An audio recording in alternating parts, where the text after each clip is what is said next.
আজ শনিবার সরকারি আকবরলী কলেজ মাঠে ডক্টর শফিকুর রহমানের নির্বাচনী জনসভা রূপ নেয় এক বিশাল জনসমুদ্রে।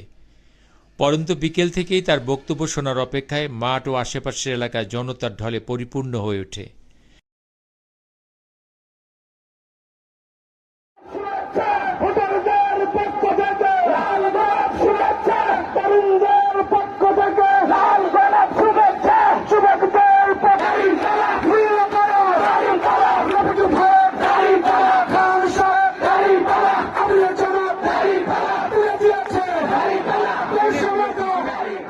ডক্টর শফিকুর রহমান মঞ্চে দাঁড়ানো মাত্রই পুরো এলাকায় নেমে আসে পিনপত নীরবতা।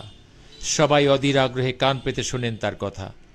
অভ্যাসগতভাবেই সহজ সাবলীল প্রাণবন্ত দরদি ভঙ্গিতে বক্তব্য রাখতে গিয়ে তিনি নারী পুরুষ নির্বিশেষে উপস্থিত জনতাকে গভীরভাবে আপ্লুত করেন। তিনি বলেন, ভোটারদের কোনো লোভনীয় প্রতিশ্রুতি দিয়ে প্রতারিত করার রাজনীতিতে তিনি বিশ্বাসী নন।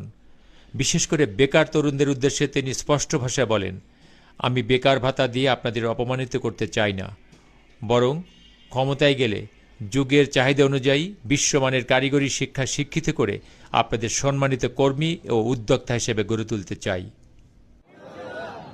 যুবকরা, ভাই, তোমাদেরকে আমরা শুধু বেকার ভাতা দিব না, বলরা তোমাদেরকে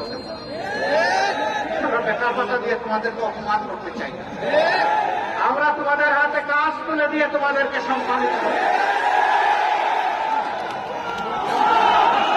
প্রত্যেকটা হাতকে এক করার কারিগরের হাতে রূপান্তরিত করতে চাই। এই রূপান্তর না হওয়া পর্যন্ত আমাদের প্রয়াস অব্যাহত থাকবে।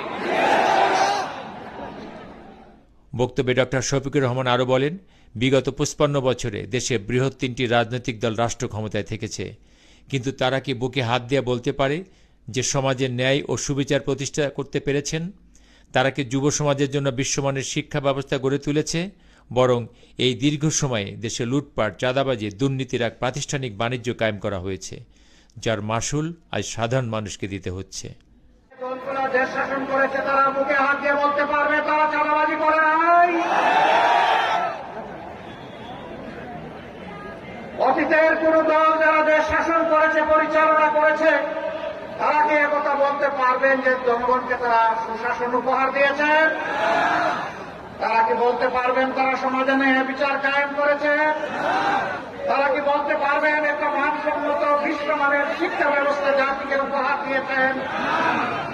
তারা বলতে পারবেন, তারা বলতে পারবেন না। জনগণের স্বাস্থ্য সেবা মানসম্মতভাবে তারা নিশ্চিত করার জন্য চেষ্টা করেছে।